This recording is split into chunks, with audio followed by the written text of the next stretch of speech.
Once upon a time, there was a beautiful girl who lived in a castle. I was a heroin addict and was living on the couches of people that I would do drugs with. The little girl lived with her mom and dad, who loved her very much.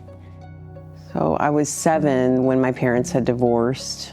The cops came and arrested my dad, and my mom went to a women's shelter, and she sent me to live with my grandfather, who wasn't physically able to care for me.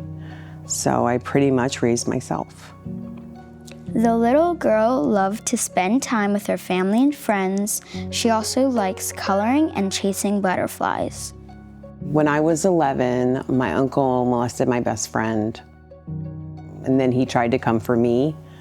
I basically fought for my life.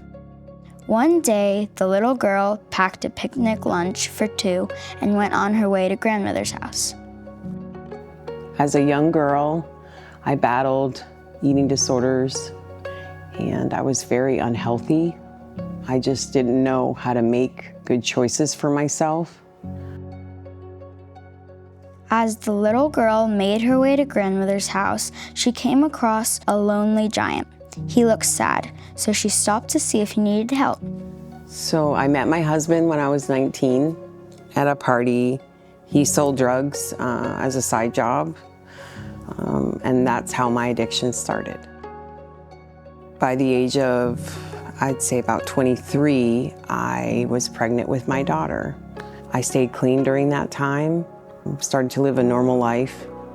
The first time I used with my father, I was 22. The little girl noticed that the giant was injured and hungry, so she shared her lunch with him and helped him find his way home. My husband basically was ready to get sober, and I was not. So he left me at that time, and I was left homeless. I was in and out of jail. After the little girl said goodbye to the giant, she continued to grandmother's house, but soon realized she'd strayed off the path along the way. Eventually, I met someone that was a nurse, and he wanted to take care of me and help me with my daughter, and we got married shortly after. He never wanted me to work or leave the house. I noticed as time went on. He seemed very helpful, but I was pretty confused. I knew he loved me, but I knew something wasn't right about it. He sabotaged friendships, and he tried to get in the way of some of my family relationships. Looking around the woods, she tried to find something that looked familiar to help her remember her way back. Every which way she turned, she felt more lost than before. I was pregnant with my son and gave birth. At that time, my daughter was still living with her dad, part-time, and my ex-husband relapsed. So this was a turning point for me. I saw myself in my daughter, and I remembered my childhood when I was her age.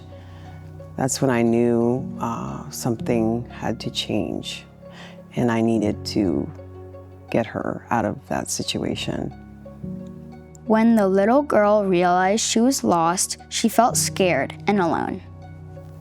So I was able to get full custody of my daughter, but things got worse from there. He was mentally abusive to my daughter. I think he was jealous of my children spending time with me and wanted me all to himself. So after being married for him for 10 plus years, I finally decided to leave. He died suddenly of a heart attack. So, even though our life together was very unhealthy, I was somewhat stable and clean with him. I was clean and stable. And so he helped me do all that. And then he was gone.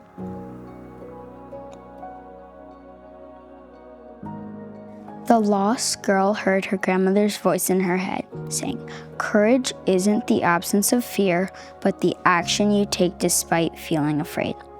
So the little girl chose courage. After my husband passed, we had nowhere to go. It was a very scary time for me, and I was a widow, and I was basically going into homelessness, and that's when I called New Life Mission. The little girl picked up a long, sturdy stick she found on the ground and suddenly remembered a friend of her grandmother's who lived nearby.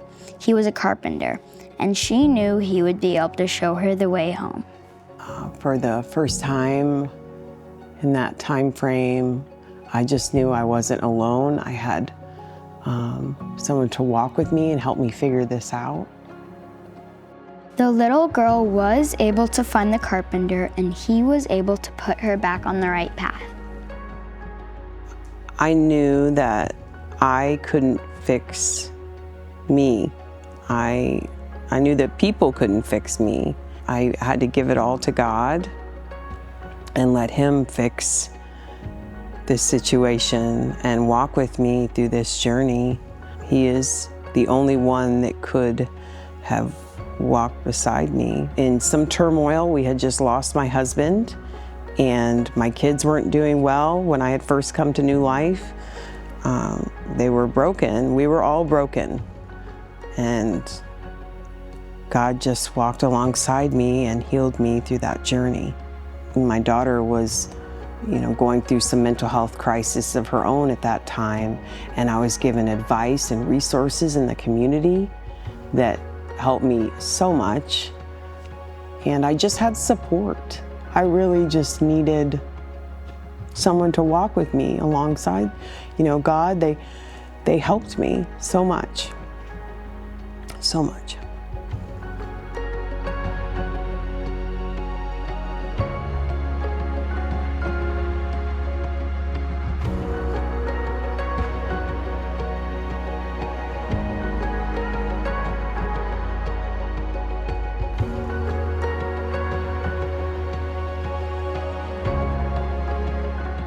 And she lived Happily ever after.